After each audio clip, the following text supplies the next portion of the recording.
ne ya call my Ghana mus over the weekend and also news file obekaya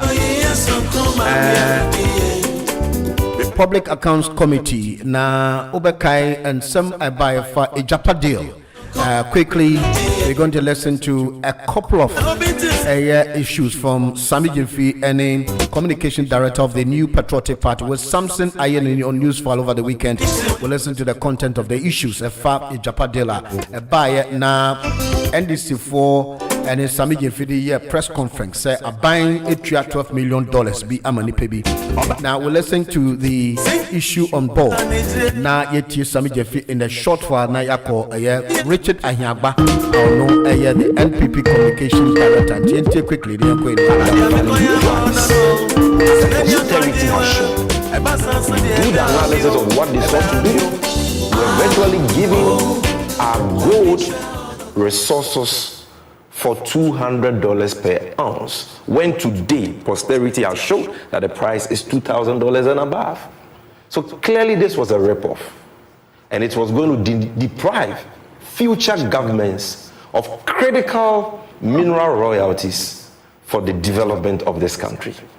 It was on this basis that throughout the advocacy on this Ejapa deal, we took a principled patriotic stance to stand with the people of this country.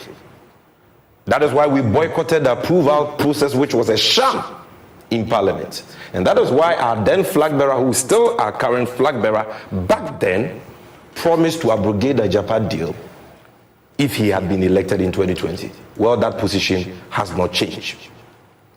But today, what is of concern to us, what we are totally appalled and disgusted by, is the disclosure, the shocking disclosure by the CEO of MEF before the Public Accounts Committee of Parliament, to the effect that about $12 million, equivalent to 153 million Ghana cedis, which is equivalent to 1.5 trillion old Ghana cedis, has been spent on the botched, aborted Ejapa deal.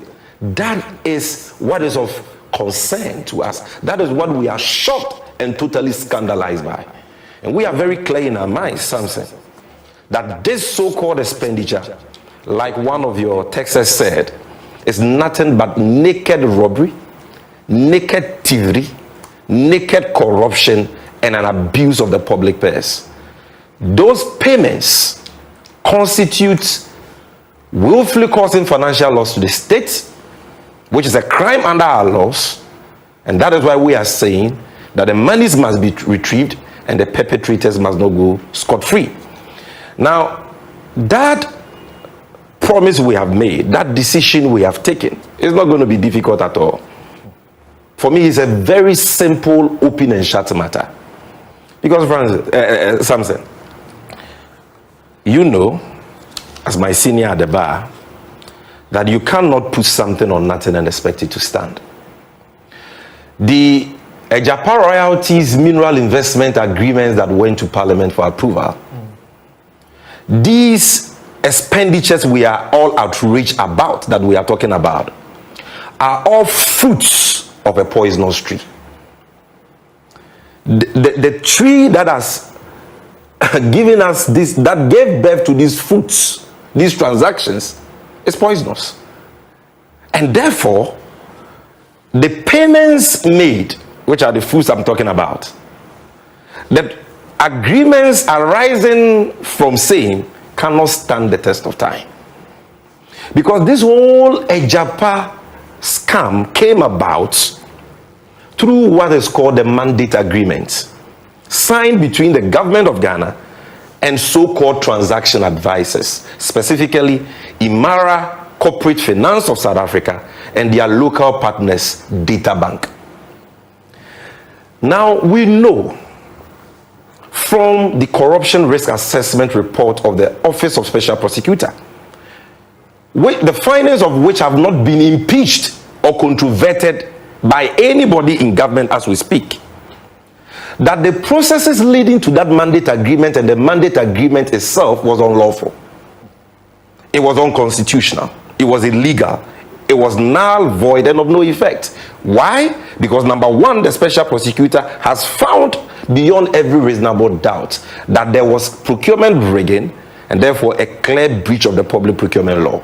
In the sense that Imara, which eventually won the bid to be the main transaction advisor, was not part of the first 4 companies who were presented to the Public Procurement Authority for approval relative to the restricted tendering process the government sought to use. They were not part of that. They were smuggled in at the second stage.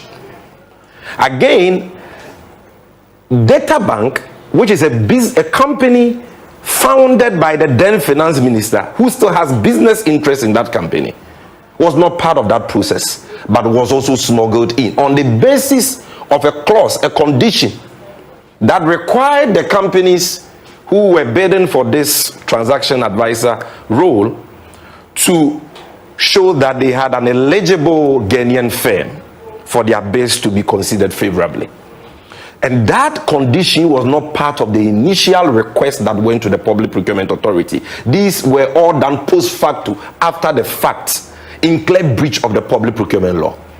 If you read page 10 and 11 of Martin Amidu's Corruption Risk Assessment Report, he gives you all the details of this procurement rigging that went on and why the processes leading to the mandate agreement. Want people to take your business seriously? Introducing GoDaddy Email and Microsoft Free Agreements were flawed and null and void for breach of the Public Procurement Law.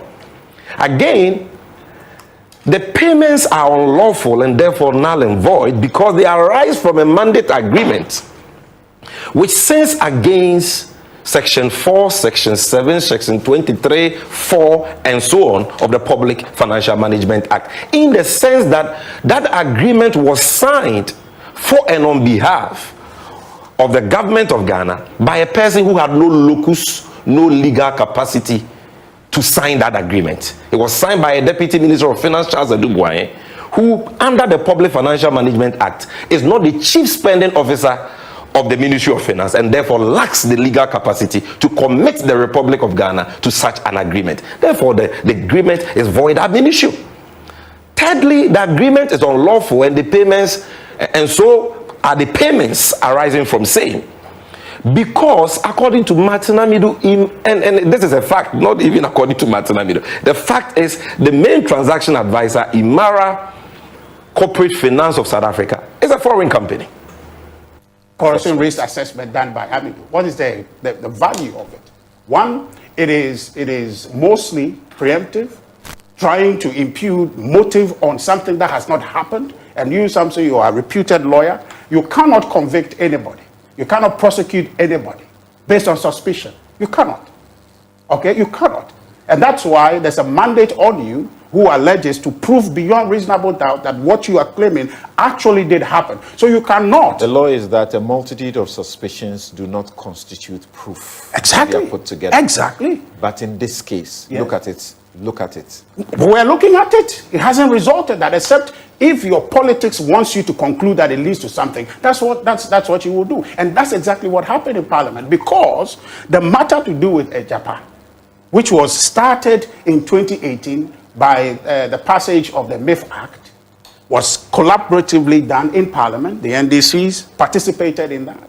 Subsequently, in 2020, when the amendment was required to create the special purpose vehicle, it was participatory. The NDC was there, consultative, the representative of the people, the NDC parts across this country, 275 MPs sat in that chamber, debated the subject, and came to a conclusion and said, let's go ahead. So the as a legal framework. The premise is that. So our people agreed to advance with the Japan through parliamentary processes. Now, when the NDC is making a case, after they have approved the SPV, a few days later, the transaction agreements came, sit and approve that also. Then they started raising questions, what's the money going to be used for? That was where this whole thing started. They started asking questions, what's the money going to be used for? How substantial is that? The documents are before you. You're asking what the money is going to be used for. I, for the life of me, don't understand, because you are sitting in Parliament asking that question. If that money real is going to be used for anything, I bet you that Parliament will have input in that. So the end is, and this whole Ejapa thing is a political situation that we encounter. There is nothing criminal about it, and that's why I said Bright Simmons' position is conjecture, because you are trying to impugn motive on something that has not happened. And Samson, where we sit now, I can impugn right now that Samson, the way you are asking certain questions of me, you are an NDC sympathizer. Would it be okay for me to conclude on that basis? Well, it happens every day. Yes, but I'm saying that. I'm used to it. Somebody actually says, Samson Ainini's last question to Bryce Simmons is mischievous and an attempt to wash Gabi clean. So this is obviously an NDC person. Right. Yeah. So for me, an objective person, I would say that person is not being fair to you, and that person cannot conclude because doesn't have the evidence to do so. So everything Sami and his party is doing cannot be in the interest of this country. It is, for once, about their parochial politics. And in fact, Ghanaians saw through this in 2020, and they voted against them. And I am telling you, apart from, and I say this very advisedly, that in certain jurisdictions they use the word low information voters. People who don't appreciate, because this whole Ejapa thing is complex. Samson, I hope you appreciate that. It's a complex, abstract concept to try to create value for this country. So not a lot of people understand what Ejapa is. And so it is possible, and it is easy to leverage that confusion. The TUI Live Happy sale is back. Save up to 200 and want to extract political value out of it. And that's what Sami is doing. The Bryce Simmons and his team break it down for all of us. You see, it's just simply mortgaging your... It is not, it's not even mortgaging. You said that earlier, and I told you it's not mortgaging. It is not mortgaging because it is an attempt to seek value for this country. Now, there are multiple income streams that will generate out of the Ejapa if you go and list on the stock market. The incidental appreciation in share value over time, that becomes value for us. And also the investments that we'll be making in mining companies who will be creating value, and therefore the appreciation in that value becomes returns for the state. So it is not a bad thing. And it's unfortunate that the NDC is perpetrating this lie on Ghanaians. And I want to look fair and square in the faces of Ghanaians and say, look, we sit here and we're saying that government is borrowing to develop this country. The Ejapa instrument is designed to generate revenue, capital, and capital to do expansive developmental work for this country, which will not be on our debt, on our books as debts, but it will be revenue that come that we can use to develop this country. So for the NDC to have created the false impression which led to the suspension of Ejapa, Samson, I submit to you that is the actual financial loss to the state, because in anticipation of the agreement being passed, if the agreement had passed, the expenditure in the nature now we're talking about 12 billion would have been money well spent, because you would have gone ahead to list Ejapa on the London Stock Exchange and subsequently on the Ghana Stock Exchange, and those monies would have yielded the result that you were seeking. Bryce Simon just showed you. What did he say? That time has proven that would have shortchanged ourselves. But the point is that those are conjectures. They are not factual. He's not talking about something that has happened. He's talking about possibilities. No, factual about the price. The price at 200 and the price at 2,000 now. All right, 10 minutes inside the time of our usual time. I quote him from the Joy news file over the weekend.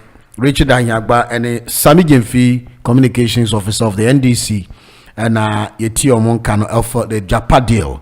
And Richard Anyagba said Bright Simon's comments were conjectural. Nagasa Bibia Penyimba ko kasa fa Japa deal no. Sema no kana jese ono or conjecture nyama nagasa nya fact and Enua Richard Anyagba nso de tuja. Yetie bi yenko enim na nto aso. Hello. Skype into you. Hello, good morning, Va. Morning, Eddie into one pay. Yo, me cha obi bia o tie radio ni obi a obeba so ne eni a kasa wo so nyina. Oba ya me cha obi. Va, winning bibi. And this is for the ombe de this so no mo ti so no mo ehunu ni eso mo ye. Ombe de denwa no no pese mo ya se kwan bi o mefa so bi o meba pa wo bia aba be diska ni bibia ombe ba be diska no se di o mu di ni first no. Na wunim ade aba wo miya ya me mani gye ho no ba wo miya kwaye te se Kwame Nkrumah ne time wa o de ba amamuo mu no so no ba wo sada ba wo miya akwaye ba wo miya pese ni bibia o ye bia no wo ye ne se now on pese ye be tuya the use for no ba 20 years time na hwan ya san ye timi hwan ye ntimi ba umia nya ne sa opeso ye ne bibia now okay so de be ya o mine no ebetimi akona nim enti se me Ghana for pa betie ba umia ye na ma omu ntie de NDC for de da omu ya nka beka ye se Ghana for mo modin no mo nto ba ma ba umia se de be ya ne bibia o ye bia no corruption no what mean kono physical what mean kono physical no betimi ya ne se ba wonu se kromo hanom e dey say ni ma bebebe bega betimi kan se men ka mani ka be 5-10 years time no sika di sika kura wani nhuru bio so no bibia be ko bibia ko digital so sika bi na wokotua wotua no online ni ade be dey na free sika no honom obi etimi sika ko di obi botom okay so no I don't know about person why and this for o mo mpin no o mo de bibia be bia o mo na ha ase and so man timi implement it okay so no bibia be bia o mo na ha ase e dey me so Ghana for o mo mo dia na o mo nto ba ma ba umia so de be ya ba umia betimi ya ni ama corruption no e to betwa yo the digital no ba pe bibia to betwa yeah that's papa I didn't su dia no yanko line 1 hello Eba na nisa ni michia Ghana for nyina. Na ntio. Di asem na waka no me ba wa baso edi eno ano na waka no. Asamojan ye ba wa baso se wa be ka ba o me team no ho. Team we die eye inipa pese Ghana kokan no. Eno mo ba nti Asamojan wa kire se o yo mamba pa dwen papa wo trim. Ye da wa se wa be ka ba o me team na ba nse asem na de aka ne kire se se wo ka se physically wo fight corruption enye ye wo ye magana because o man mu na ye te Ghana mu no obi ye aban bibia obefa e fa ho me ameno ka se kura wa mba aban ti ka ho na de besi mani ma mefa enti no de ya ne se chi no twa no ye nkwa digital enana ba o me ade ye nam so no na digital no abrochire for de aboa ye papa enkane no ukodu Ghana Usho fies and I'm rubber 20 hour. I rubber flash out to no more than for both. How long now take Crampus a get for my and a koja, a comfort, a coach. Now say the digital about what is last you don't get to hear that because so many can a Google on the phone, so nobody who could just had it in about me. Welcome to time.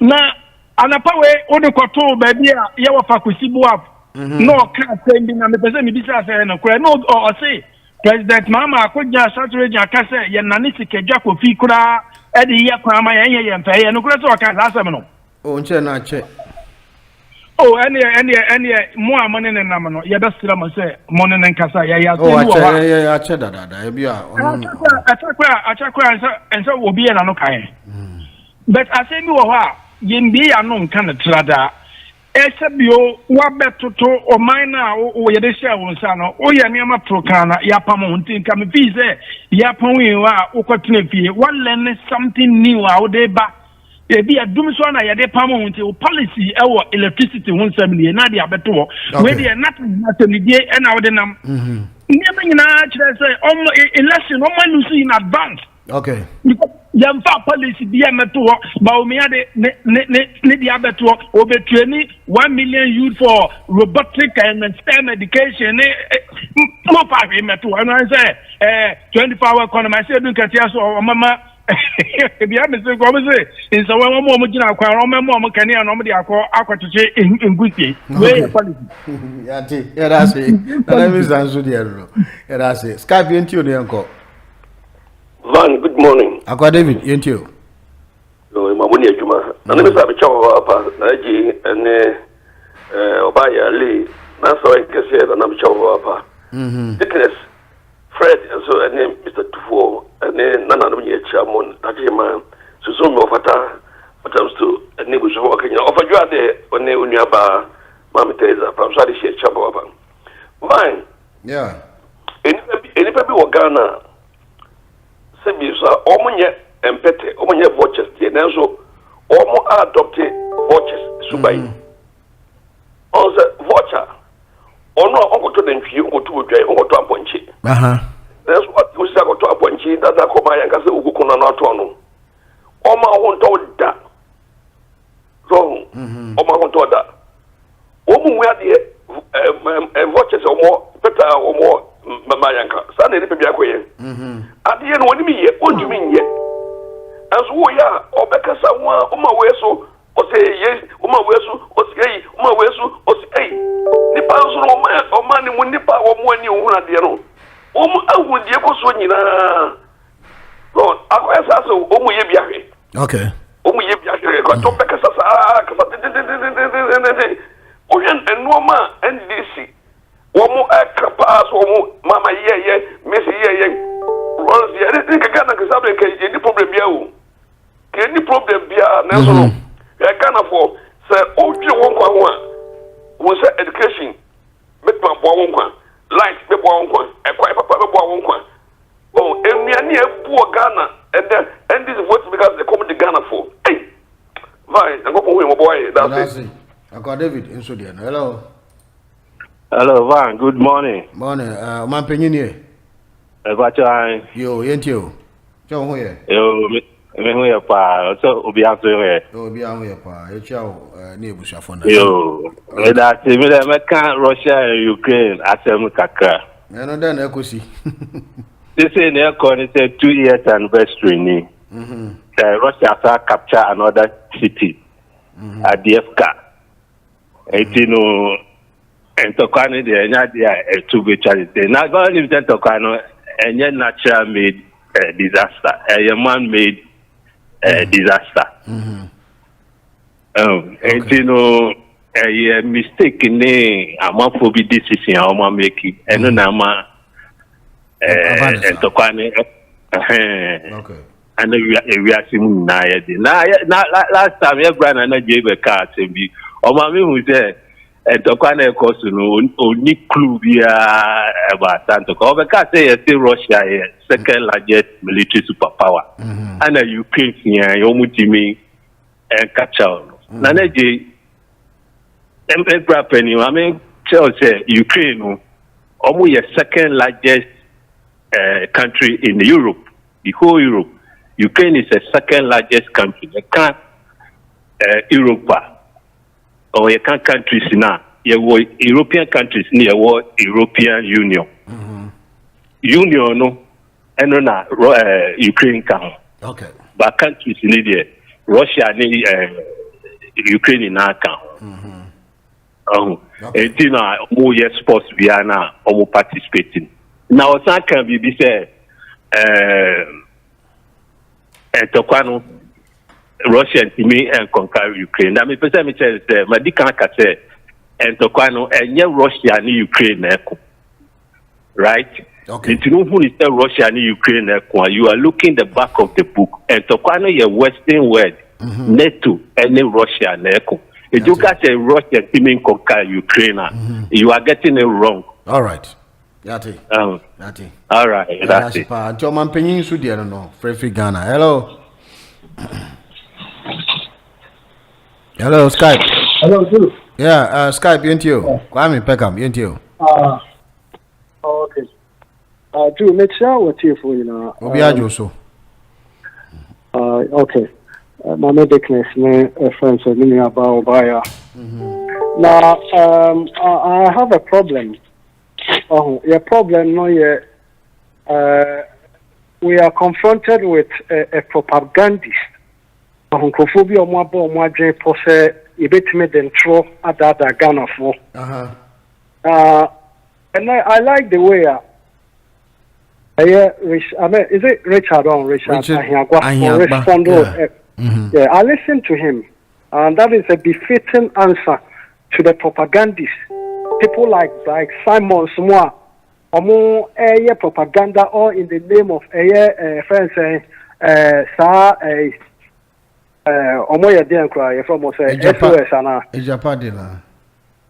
yeah, no, Japanese no, but they claim to be, people coming off portraying as neutral people. CSOs. Yes. CSOs. Yes. You see, you don't know where they are coming from. And I like the way, this is how we should respond to them. Valentine, all that we are asking, now, with all the due respect to me, Kwame, friends, Tinsmith, yeah, Kwame is very particular on say, oh, yeah, more abiding hotel. Neniama waye and Valentine Crasonta will support you. A good people like us made the communication achieve since first in 1992. 2008 experience in Tino. We cannot try say a Bema NDC for quiet. With this propaganda, a very vile one. Now, we dance around it. Now, especially say Mahama, you name now. What's a pay face or new beer or bit me a boo of mine? As any pana corner, sees a Ghana, no. Yeah, the air experiment. Obia out to make a trouble, be our boss. You, I'm a test of grammar who near Masu is to say them, I call any lesson. Now the Sa no other from now. No, we cannot. I was saying to me beside a whole question. Titro Paya, you see a Bruce. And I am just asking the question. The other policies of MPP seem to resonate well with Nkufua or more diasporans. Me, or more America, more Canada. They are the policies at too far. Yeah, you miss I will say, I don't know for your tears here. It seems you need the policies of MPP compared to that of NDC. It's a question I need an answer. At your prefer say, Yatlasia Yashimu, Shebit is a free SHS. No matter the challenges that you want to bring in Ano. Policy ni idea airborne Kufuor, majority of Ghanaians are benefiting. And this is a opposition are watching us for almost 8 years.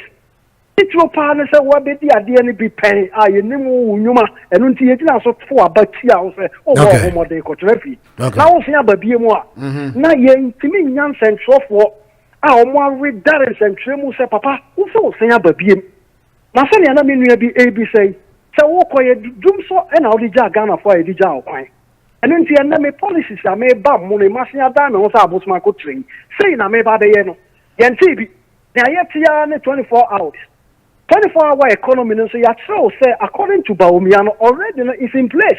Okay. Because a senior year can semi supply and I step me dear nipa air patronizing and more. A bamamia more then. And you'll be never catch them say Kwame. Increase your hours because there is demand for it. Now when the pantiasi and Tiama say ye met to no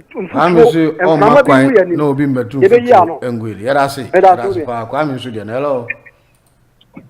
Hello, good morning, man. Good morning, what I can say. I think we can have been wrong for. I can go into you.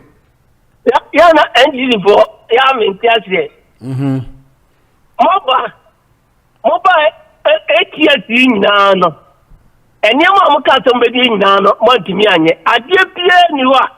And this is 30 years, Omutimi, and Rano Moko. What was earlier? And I will say, Samuel J. Or not yet empire from Mukase. So be on school down over there. A free education. No, no cry Asafo. Asafo Jene, Sumpa FM. No, so J. A school number 30 years. Jerry Namutimi. And then another head or 30 years no, an opinion. I say, Sergeant cry in the opium. Near to me, 24 hours, 24 hours, no. Factory now, only 24 hours, you know. One more machine, I could 3, and we are running 8 hours. kind of kind of I on but those machine. If you want to run this 28, 24 hours long.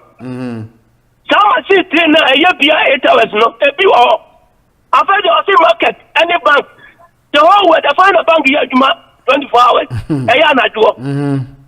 No marketplace. To look up not the someone to mobile now, you know. Young mobile money now. But the police are going to take the I told you, okay. What different police could get them? Police to credit on the police back. I'm of it, some of them are 3. None of floor. None of floor. And you're getting none of them. And you're getting none of them. None of approval here. On the street here, Babaku. They say you're getting a continuum. None of those being going mobile money. Or being got on the patrol. Believe that you. And mobile eating now. But the police are going to get your Bintana. Yate. Erasi papa. Ajingo so dia no. Skype yentio ni anko. Yes, Kojo yentio. Yo me tie phone na. Obi ajo so. But wo ejapade na nka NDC for MPP 4 year NDC 4 year ya.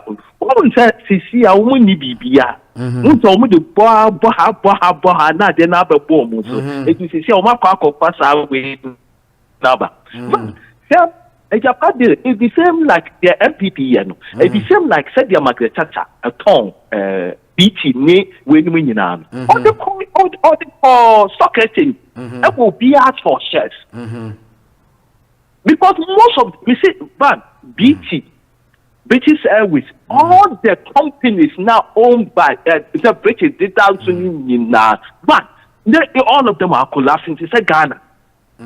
The government work. We now collapse after the body is guma after the meaning to market chataban or say no, I will sell it.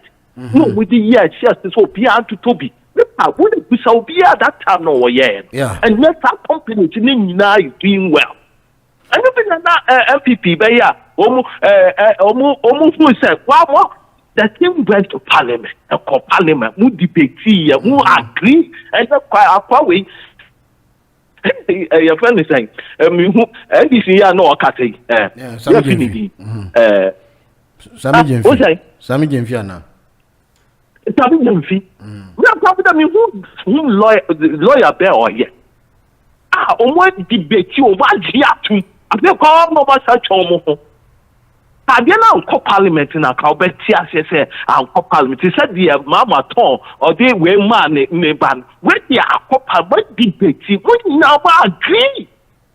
After all, yeah. Or somebody said, you know, but at the exception, Dr. Baumia, then you could question her. Okay. Sana, tell you probably be or no one.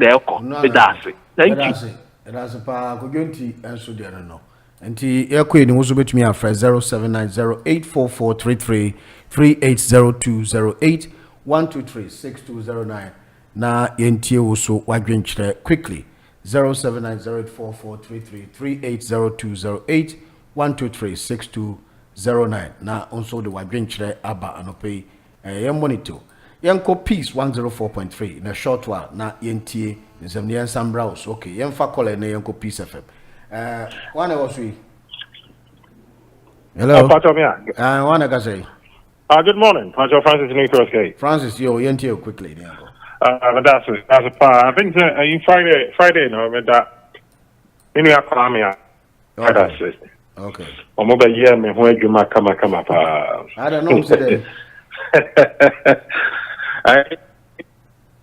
No, one is all. No, Mr. Day.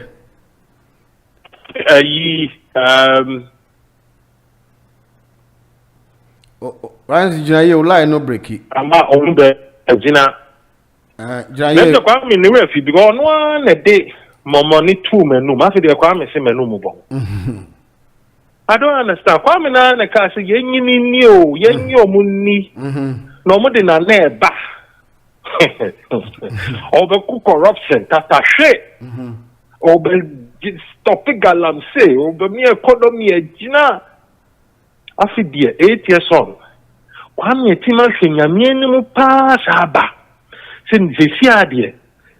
you be here digitization and no just about me and I am manamra no on me fix the problem over 8 years ago catch a say yen no in the community uncle Mobian question how am I so disappointed Mobian question bank can you say Kwame can you say Fred one but I don't know.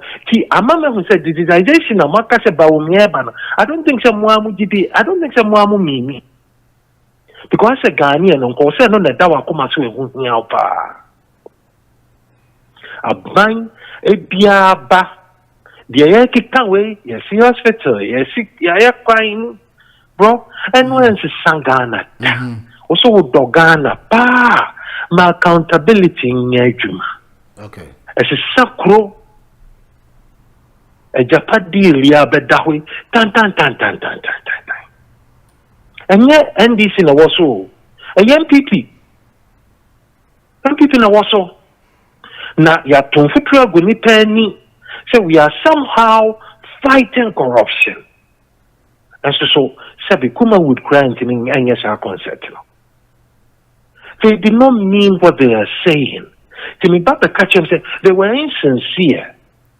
And to me, I'm so passionate and so disappointed. Say me, Timmy J, me jam who G omudi Senka, the Dagana for Akuma Swa, and into your pam and this free a memono. Come be dear Massam Swabe ye. No mushin Yamianim, a bed Daniel many. He, a ratty, or many Wadian Faria, dear say. You forget to do Mokeka, no. Name of the idea. The Baumia buyer, but corruption and digitalization, and one of it today. Before the all, if your consciousness, we are not awake, infinitely me question for 400 years. Obeka said, Nipa, your friend, your refugee. Now, even the audacity, Sakwa I find it so disrespectful. Okay. I find it so disrespectful. Nanka by now, no dear. Anka. The Omokai and yes, here. And say, you won't say, wait. It will not from now quite so. You can't even pinpoint one person. Okay. And so for some reason, no. What's asking me new in the Uber with the new one there, Bremy?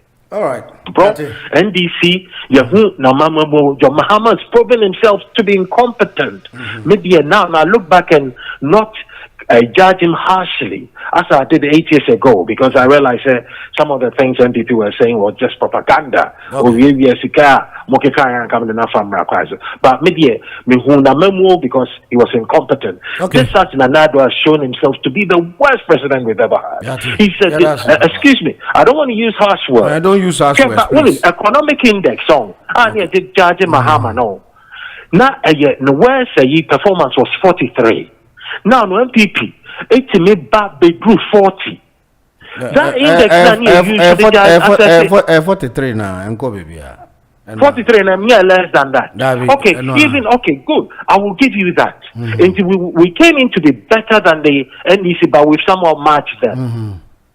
If you are not the IR, really? Francis, Francis Sudian, young corner into the Obaya and Subaka, Obaya into Usunianko. Oh, by a line no into me. 0790-844-3338. 35 minutes downside 10. And to also fena yenti uswagin chano pay mincheche akunta jo ewo Asampa FM. Akunta micheche ano pay uni ejmafuna obi ni omahene ene kwa bwacho yadom micheche amuna ano pay nimsemu na mhoye. Tiyanko enim na yentoa ejmede nusu 0790-844-3338. 0208-123-6209 ene onso number wetumi afre enso so ede wa dwenkyere aba baya no ma na ngina so uso betumi afre na yakoyenim anope hot ena utie anope tew na yenko peace 104.3 yentie nsemi tew ya ba ya to aso takra wujem meboa yes ono otachiri enka na ya na kama ye mfura no woni obinya asem kakra na ba kwa ba now I think this you. I'm okay. What is you now? Yeah. Man, come here, no boom. No, no, Janchen. No, say, I can't say, because meow, from someone here, from someone here. All right, into yes, uncle. Now, entrance. Hello. Hello, Mr. Va. Patrick, good morning. Yeah, morning. Kwame, into you. Which is food in an pay. Mr. Va. Yeah. 24-hour economy, amount for bar now on the academia growth now omuni say the biggest policy. Almost order than no more can. Va, I was say, there be no more. Police for 24 hours, hospital here 24 hours, digitalization yama 24 hours. Yama be koso nti radio 24 hours. Bibia anti. News. Well, when is 2018, me call Ghana. Me yare kakra. Enti, the medical hospital be private one be Kumasi. Baby a friend bread my a private hospital. Ben Angel FBA pay our school be crowd, yeah. Wow, me call no you could do on natural like me kana honye comfortable mama e mama me yankasa no na o mo ankasa o mo equipment no ni no man na me say fa no mo kasa o mo ankasa day o mo direct me na o mo family ko G by the echo for session hono na va o me call ye no ba ko doctor tene no mo me chede bi ye no mo so o tra kontum na ba ntiska sem na ni amana makra de any problem enti omi na no mo arrange doctor enti omo de be to ward Mr. Hon more within 3 hours time na doctor ne buy because it's not official doctors on site. Nurses more wise so but the BPR so we discuss the BPR here then they call the doctor to come. I hope me debate 2 days or me free or na me ka say we kra makanda. Me free or na me ka Why could be over 40 million? Doctor Naka said, "Now won't take Ghana, and I won't say any side and the chance they to cost you before the bills came." But you know, it's not about 24 hours. Bibi to set the amount for me. Maguma say a crew Ghana and that was his advice. You will Nestle, you will live about this. Only your place can nominate Saki to put in some locks, nominate medics of the sunlight. Send your money in let me to every other countries, Nigeria, that's what they bought mine. But in liver product, Nestle, no mere milk, no miss Anamanava. Check South Africa, all across Africa countries, you know, liver product is there. Sometimes you miss for to them, and also maybe see other places, you know, but what the government is going to do, when they say, what is people from they force people to just the companies to just employ people. I say school sales based for the government give them opportunity to be allowed into work. Mr. Fair, the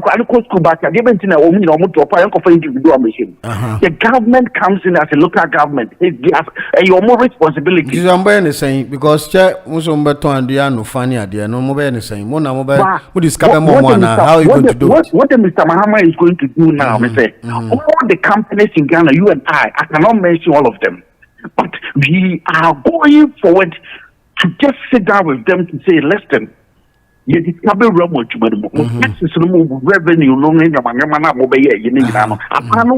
some percentage of the better home. Two, only say, what's like I sell electricity, the daytime is £200 a month. You're not dropping it to be about 100 or 50. It's more production or profit, no income, neighboring government, the numbers what funny palma chrono. Revenue no no daytime now so night time but is into on daytime no night time and I'll saying. Then do that.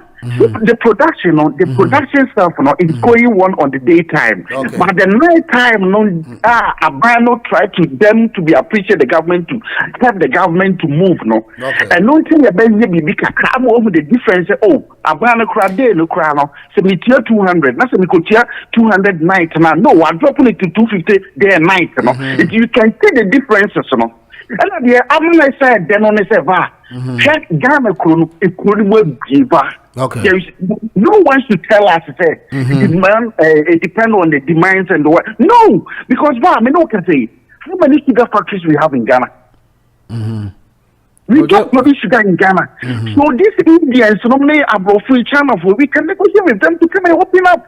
And then we can. When this man come to power, Ghanaians, MPP. I say digitalization, no. I say, Muslim baby, I know. Mr. Bar, digital now amount for the topic no more.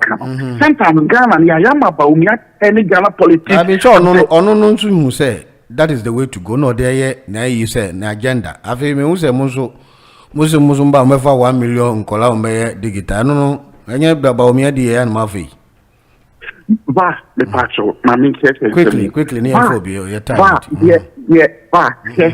ba omia wo platform anase wo field as a constitution of Ghana say we manage the economy to help the government to move two we check the Ghana police service to make sure that we have a good security. I don't know where me na papa na jani afi ho. Na ncha no de enya memo, ncha de. Da memo ni se wo so betumi e de initiative aba. Na wo kwetena wo se wo de ohwe police wo mu nim ni ba hwom so. Okay, Mr. Ba, I can put it to you today across every country, including even Rwanda. Rwanda system. When you talk about digital, nobody campaigning. But I know digital na hu hia, and dey hu hia mamu. Digital who did it back? Kwame mwana mukai mo se digital nya na ebedi. Va me na me dia ba. Me am catch us name government as a Ghana. No more person access anything from the government website here called e-service.co.gov. Momo buy your baba be Ghana.gov. If you know what is the difference? All right. You're playing Ghanaian's mind. All right. That's you be Kwame Sudian yenko na enti obaya. Oba enti o yenko. I'm sorry. Ola na kate. Enti o. I kate you. Me dance here okay. The nyame asoso de yakọ weekend ya ba kuma la me chia ofa. Akwa David no ye. Akwa David nana Kwame Pekam Fred munyina Lee no henkese na me nua be meji chia munyina emenyina mami dikness da chehima sister banana me ma bana ne me ba radio esi nyina ye chia wo Evane. Because Colossi anya ho hia ehu ya hu bibi. Na ya kwaya nimu no. Na niya me fesa. Okay. Eni na prophet. Alhaji. Muhammad Bawumia. He ne yele baako. Babia wa wale ne yele nyiaka ho. Edi asam to ne so se rametu Bawumia. Bawumia pa ne ho ntoma anya adwuma. Okay. Ne yele samile Bawumia fe baako. Ne manan ebinka ne ho. Kolosin sembia mata ne ho. Won champo bia da. Won nietem bia da. Okay. Ne ho tsi. Okay. Ne boss on sati committee fa ne ho. Wo buadie. Woni mama mbre. Any mama near, any mama more, and when you peer, okay, Sile and the petit roof were dear. All right, Our Oxford University, and your mama, or course, school of Russia, I come to quack, and to no be and no, they were black bats, boot for boot, do or die, to become a wood dear, nobody can beat us. And your mama, the young corner Dr. Bawumia, and then I'm moving. Any more best shit.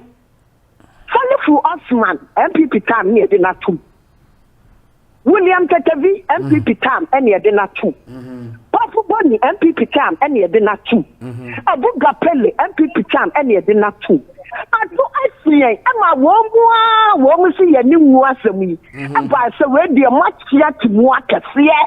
I'm a boy, a bus support, I'm a peck on my basto, so I'm ready a majimadi.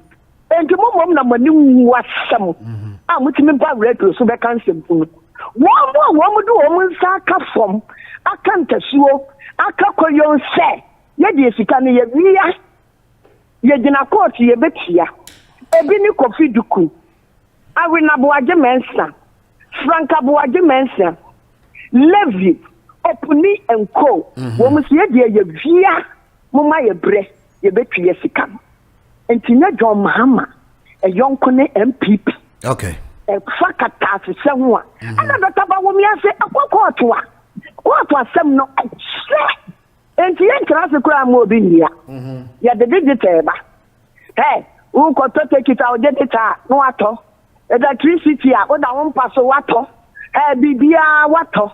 And then actually, because of Nimbia, Dr. Bawumi, and then actually. Now, maybe you see, Kwame Granite to make you out. Now, as I say, John Mama to a discable regiment. Now, I see the boss of John Amo kind. What's the number? Yam shit. I can't pay. Okay. That is the kind of way. Now, what's here? Yes, listen, woman. One I must say. And I must say, what then can you have a call from them? Call for a chim cookie and clanty. You are better quite who know chum. Or the checker who know chum and what pay that clanty because more than can you have call food. Now, more can you, Mr. Mahama say, more baffles in the Dundum can you. Ya catch them will say Yesika. Ya baba bra and no peno and I'm about 1 year their son can near Gina so. Who and in the Aga say mobile phones? And yet this phone can hear. And ya can say one I must say job back. One I must say job back. One I must man can hear or organize and not quite they're not the Macobe can. Quite what Bema want to mesra. Anything and to prophet allege Mamma do Bawamiadi and what? Mr. Steve, you're in uncle. Good morning. Yeah, morning. Mama go so wow somebody na me Kennedy nipa na me nsema waka se one day no we mate no na Ghana for emfa oman emanement na diversity because them say akọ Ghana for tirim kakra and efa hono de nema koyi kakra. Okay. Now that is not the issue I want grant here. Okay. Problem pa e wo Ghana pa ni edumodum no asaba. Oh, okay. Ena Valentine. Yeah. You keep my mo de time in independence. Over so down upon ya to pipe. Okay. Unyango. Eti na na mutim eti me run economy a obi ka 24 hours ni sa na manema na light ni ho. Nso ni ho. Oh. Okay. So basic nyama nipa da bia uhia as a woman being, no, now I am 9 people for them. I say 24 hours. No, that be because I am among can because Ghana company ben person running 24 hours. One a person running 24 hours. I see my name. Obi a person running 24 hours. Be no, obey me. I 24 hours. Okay. You stop. Obi as a man 24 hours. And so people so Baba running 24-hour economy. Any question will be a source of cry. Okay.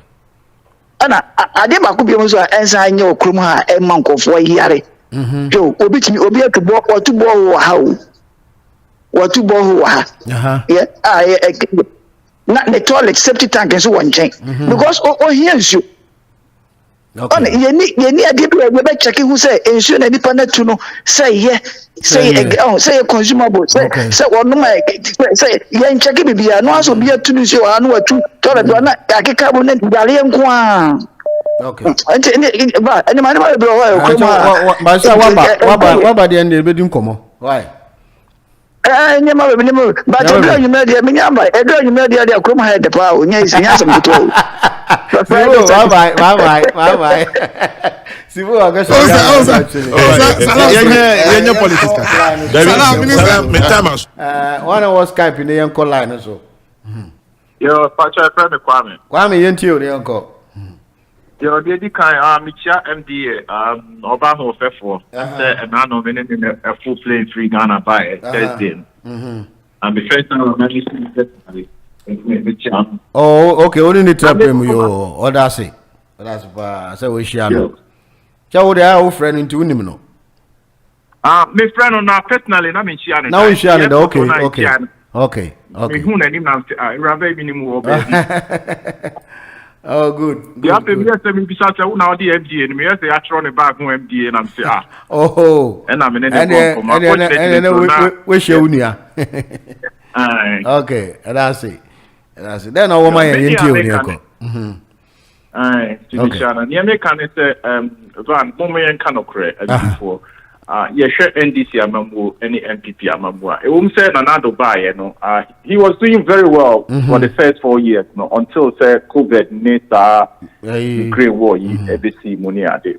But apart from that, no crown. When they compare what is happening in other African countries now, Ghana is not that bad as compared to even your neighbors, Nigeria. Okay. You know, we are not doing that bad. What is it? Okay. And I mean, you need to NDC for legacy be over. You can say they compare MPP for legacy. A pro soon here was here to Obama Mahama. Mahama, it's not a Kunya to be called. What be this? Maybe 6 or 8 years, I don't know. So on 4.5, but not a vice.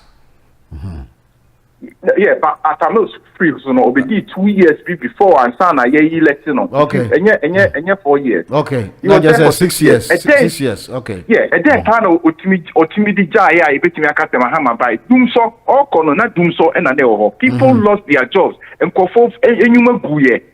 Ghana for it seems they are near fear the end and senior papa na kan. What is it? Okay. MPP for buy they were able even and they doom so hokrana. It wasn't like before. It wasn't like before. Okay. And MPP for buy and there are a whole lot of things are my digitalization to see say a copase Baumia Timian winning election and now I'm the president Takrana. At least why you be Jahwa, you name say Papa way and any way by. Okay. A day Namahama buy you Timbe ya into Mujina Sufi and Santuabaman. Okay. Mummy and me in Naho, Mumma Yama in Naho. Maybe I crab it in your catch them. Hello, one. One I can say. Could you into quickly, Uncle? Ye pa or Mahama ne propaganda for a year. One white banda be not ye interview na no pay no. Or see Mahama ba. A Juma a Kufua a Rollins and Tumianye. A Juma Kufua Tumianye. A Juma Tamil and Tumianye. Juma or Noah Mahama no and me and ye na Kukwa to dear with 4 years in Ububos Anyama way now. So how are you going to finish it? Okay. Omunya ina so omu 2 foot progun ko fu ani na no munya ina yemfa oman no hye obia obetumi aye bibi ama oman no munya sa ne ma na omoye. Okay. Debi ana mo tiga na san ye kire unkura wa djuma wantumi eyi onkofu abubo mu din nyina se wo mu enwuma wo mu anwie no uba beto aso no with 4 years no dia na obetumi aye unyi u cabinet enwie kura no now 4 years no ya so engineer no omo pese omo ka kire ma onpe ba bi ntina mianwune ye na onu oba ye no ye hu ni obeye. Okay. All right. Kojo, that's papa. Mami, if you are supporting you. Good morning, Van. Morning. Now, what to say? Adumo, Nampacho also want to say. You pa, yenti one pay. Yeah, me fasa kwen yesu na machia obaya papa bi. Ene tiefwa omutie nyina ubia wo kuma na me bia nyame Israel. Okay. Masemba akopɛ na mpɛsɛ mbisa NDC4. Almost woman to a say a Samuel Jan, also a John MPP. Me pesa bisa almost say it is a Samuel Jan, sorry, and also a John one more partner, and Kawamum Peniswana. My pissy bisa, over so bizarre. Aye, maybe say, must not pissy. I won't get now, my idea. Maybe GDHM say, a day and one my uncle. Okay. Woman could see baby, Ghana for said your Mahama catching Ghana for say. And 10 years will flash them. I don't think so. Or Bombe will be free be a year. I want in there and well, me who do so. Okay, 2030 me call Ghana, me who didn't go here. And to your mamma, dear, when you met Tias, young Quadia, when you baby, and today they wouldn't know more. Yeah, when you mean, yeah, that's the mommy. I mean, Shop, Lee, Yenti, uncle. Valentine, I mean, Chia, no pain, Minchia, Madame Ella. Okay. Dr. Professor Obaya, Mami Dickness, me work for Nana. So for the video and in Minion, I say. Okay, young go. Valentine, I am saying, I didn't like a son, send me see for cost. Owura ya owo new cross gate physically ya hwe list ni mo mayo so no to be kasa to be kasa ya advert ma asawe fo nyina wo radio so etutu din me wan so kakra ya di wo radio station manager na so o pesa wo de baba so wo ma chance ma wo be ye advert to din kakra ko focus on integrity. Emma put the cancer yes. Who do you stick a beboa and your cathedral? The only question Emma so for bomb with a mouth. Never slow. Yeah, can you ever die? You better care what is all about HSS can because he almost of things with whatever money then I did.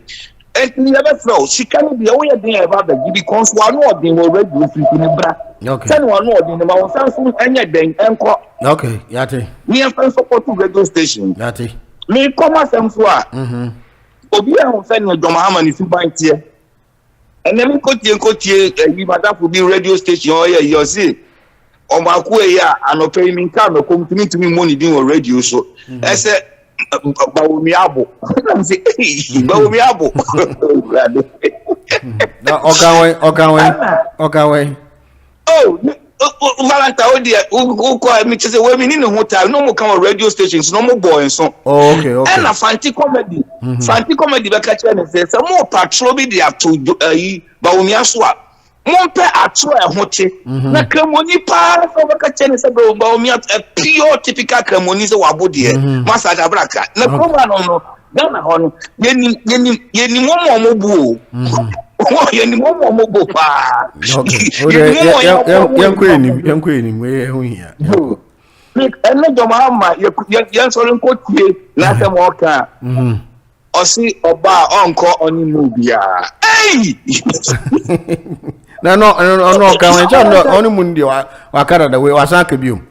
But there was Yakoka, what can say who said a hitting into your corny movie. Nagana for Nipa were you inconsistent person like this, you know. Any person will be so already come my probably for buying. Also, uncle movie, uncle. Now, what can I get who too much into uncle? And Chawaka is okay, sign. Yeah, yes, Abuano. Or then Chamu trains will be there. And Overcatch said, I no post or whatever. I don't know how to put it properly. Well, Papa went, you also crying and was never I said, my send your word or 119 and son or that. Send you soup by tea and send a whole proper a fourth room of a cast as you.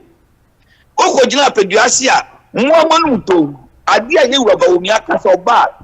Or Babu training 1 million youth. How to develop app near the what the same thing on 1 million app on the play youth 1 million I'm more develop send app now what sabi mutu wa moye dia muntu ntusu mo communication team any mo your friend manifesto team ni nyina no any mo flag bearer so mo vice president ni nyina mo twa MPP fu ye nya do to team pe na mo di mirika na ma befa ena mo so mo yan tem no mo fe na mo ntwa so John Mahama no mo to say on start Ghana card obi a wona start Ghana card no so wunya Ghana card 2019 tell mo tam no man Ghana card no wunya Ghana card no 2019 okay yeah utimi hu say dia say onyansani bia nim say MPP ebedi a omani so a Ghana fo nyina enya hoto okay policy bia wo be bia eko efie bia entino say yeah person man to tonko nanim dia any sa corruption and corporate na for plan enya politicians and we need attitude rehabilitation. Okay. Well, corruption this year. My own year being quiet and quite that MC. Well, one of course, we are corrupt. We need attitude rehabilitation. All right. Now, send you over the world, Ghana, how send you, and you may see fair corny a day. And send you, Crawford G, you rubber, me a digital anatom. especially students, youth, we can be good. That's it. Valentine Islam Manusi. We know and inconsistent. If you listen, see, what I call him was hello. Valentine. Yes, Nini, let's listen to you. Hey, Nini, wait. Oh, no, fine. Boom. Okay, take the house. We can